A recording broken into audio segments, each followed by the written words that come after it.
So, today we're obviously touching on this new Adventure Series retail exclusive double pack for Marcus Brody and René Belloq.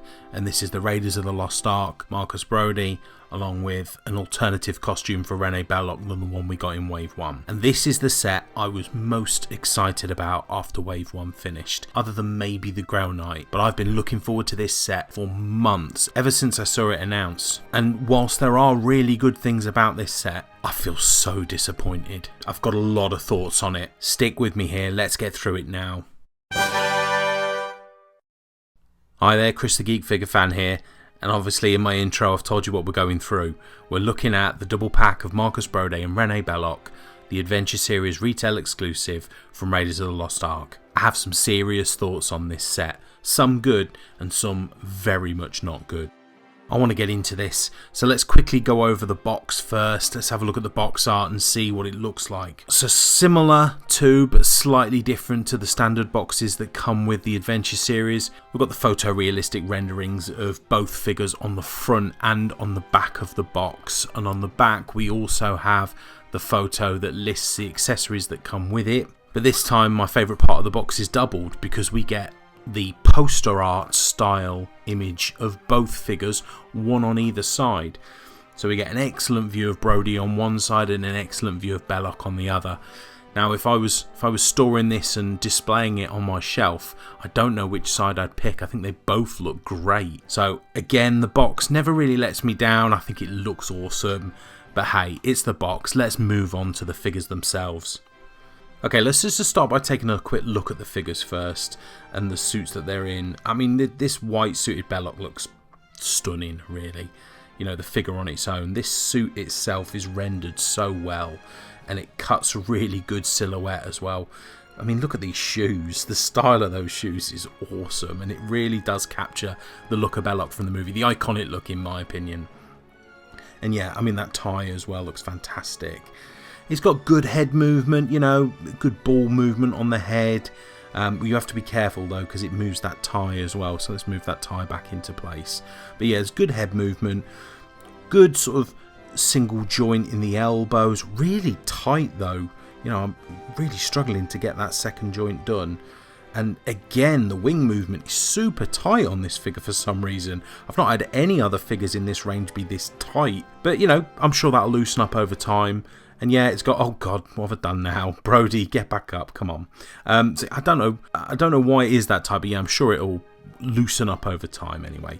So yeah, there's good torso movement in it as well, as you can see. It's got the standard hip sort of twist motion, sorry, thigh twist motion I should say, and you can see it's set the same single joint in the knee as we've always had, which is always a bit disappointing. Good movement in the ankles as well. So articulation's pretty similar to a lot of the figures, although just a little bit stiffer for some reason. And let's see if we can get him stood up. We'll lean him against the back there, and we'll take a look at Brody. And I love the suit on this Brody. It is really dark and yet really shiny. You can get a lot of colour out of that suit, even though it's that darker colour. I think it looks fantastic on him. Really, really excellent. I love the waistcoat look on him as well.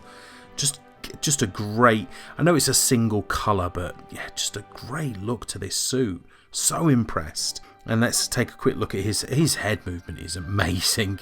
You can go full Exorcist with this Brody if you need to. So yeah, really impressed with the head movement on there.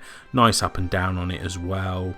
You know, and we're moving to the arms. The wing movement's absolutely fine on this. Yeah, no pressure, no resistance really.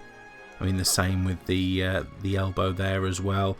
No idea why he's got a trigger hand. I've no idea why they've done that. No point have I ever seen Brody holding a gun. This is something that really bothers me on this figure though. I don't know if this is a faulty figure, but the movement there, you can see it. It's just flopping backwards and forwards at the torso joint, and you can hear it. You know, it probably not picked up by the camera, but it's just like a clicking sound. It's not right.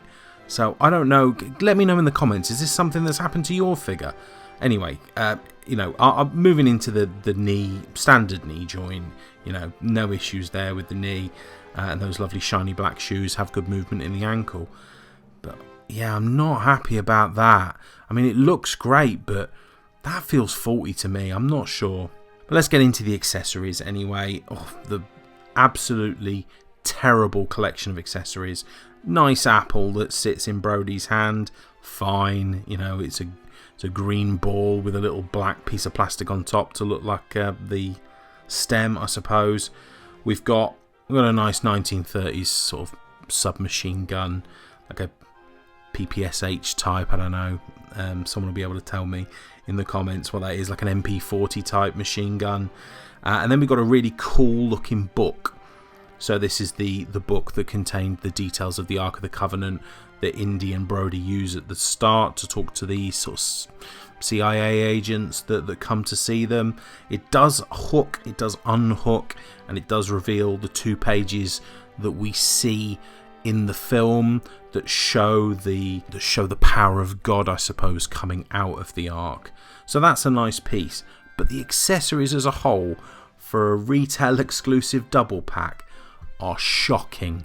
For the price that you pay, that you get 3 accessories across 2 figures, are you having a laugh? And the fact that one of them is a tiny apple as well.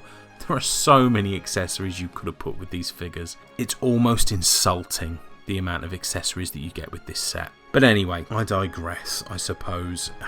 Well, we've got Belloc on display here, and as I said in the initial sort of in-hand first look at this figure, the suit is stunning. The suit on both these characters is stunning.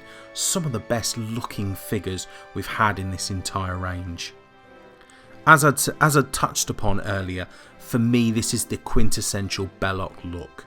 So this is why I really wanted this look at some point in the Adventure Series range, because I do love that ceremonial Belloc we got, but that look is very, very tied to one specific scene in the movie, whereas this can be tied to 4 or 5 sort of pivotal moments in the movie. And I really want to touch upon those shoes again, because I think those shoes are great. Just so well detailed and well painted. Really impressed with those. Now, I remember in my previous review of Belloc that I thought that the head sculpt wasn't amazing.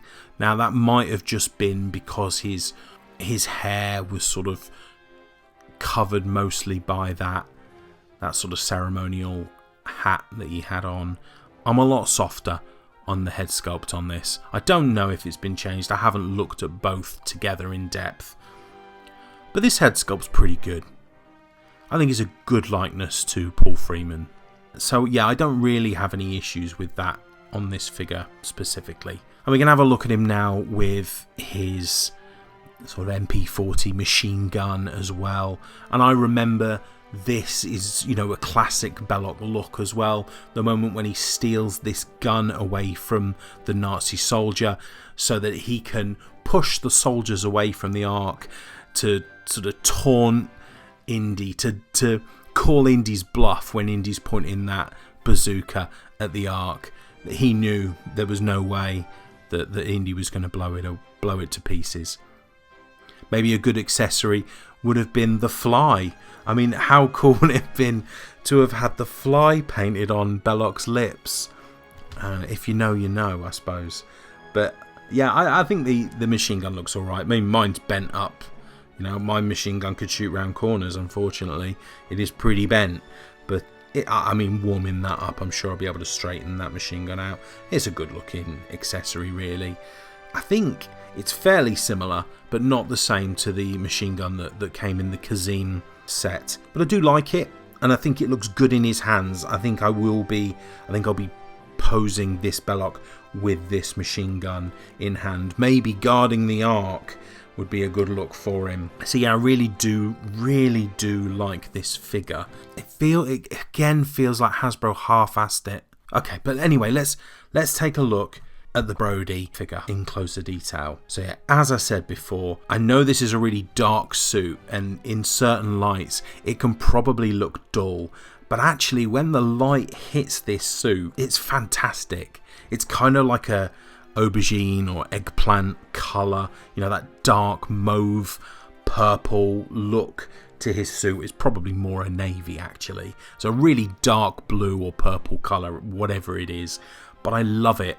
I think it's a fantastic suit. I love the waistcoat that he's got on, not too dissimilar to the Professor Indy figure, who coincidentally is easily the best figure to pose this guy with. I will 100% be taking some photos of Brody and Professor Indy sort of perusing this book of the Ark for any clues. But yeah, I think this Brody figure, the face sculpt, the likeness to Denham Elliott is fantastic. It is a really, really good head sculpt on this figure. I'm super impressed. And one thing I will say is, I mean, I've got, there's not a lot you can do with the book. I've sort of shoved it into his arms here. There's not a great deal you can do with it. His hand, the fact that they've given you a trigger finger hand, why have you done that? Again, that's another instance of Hasbro not really caring. They get so far, they get you 80% of the way there with such a great looking Brody, and then they give you a hand that only holds a gun. Why are you doing that? So yeah, there's no way that you can position the book in his hands open as if he's reading it, unless you kind of just lay it across his hands. All you're doing is propping. There's no way to actually position it. But that being said, the apple does sit nicely in his hand, and I think that apple gives you good posability as well. There's some personality to the figure with the apple in hand, so I don't have an issue with the accessories that they've given us. Not at all. I think they are specific to the figures, which is good. There's not just so let's say with the Belloc, they've not just put the monkey in there again because the monkey is in Cairo. They've not just put something in there because they could. These are new accessories, these are new molds. But that being said, there's just not enough of them. For the amount that I paid, I think it was £55, so you're probably looking at $60 to $65 for this set. I haven't checked, but I imagine that's what the price range is going to be for this double pack. So effectively it's more than the cost of 2 single figures, which Hasbro do all the time. There's no financial gain to buying a double pack. I was desperate to get these figures, so there was no way I wasn't going to buy them. And people can say, well, you knew what the accessories were before you bought it, and you're absolutely right, 100% right.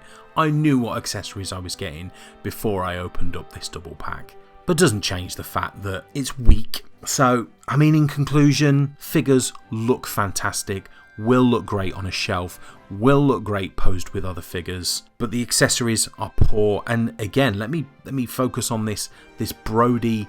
I mean, you won't see it in the twisting, turning Brody that I've got on here, but the weak sort of torso connector, that's worrying. And I'm probably actually going to speak to Hasbro Pulse about this one, because I did buy it direct from Hasbro Pulse, so I want to know if they will potentially exchange it.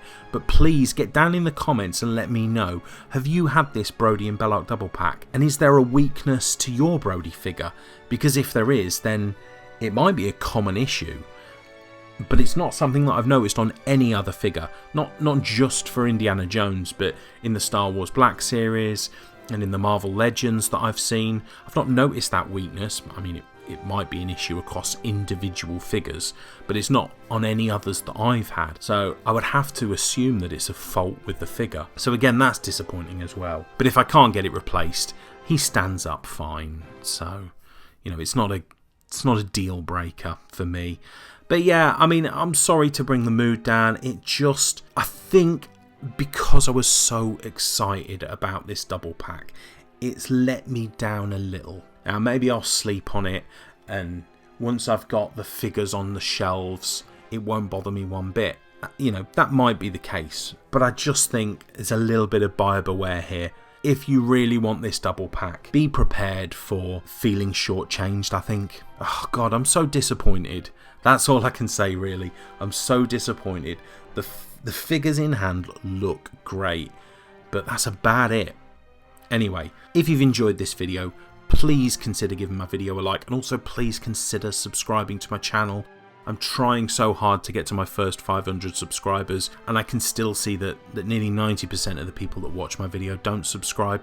So If you'd like to, that would be great. I'm continuing to put out more news and reviews, including Wave 3 for the Adventure series, which I've just had an alert on my phone has been dispatched, so should be with me in the next 48 hours. I cannot wait to start getting into that. And considering that, if you're ready for Wave 3, but you want a refresher on what is coming in that wave, why not check out this video here?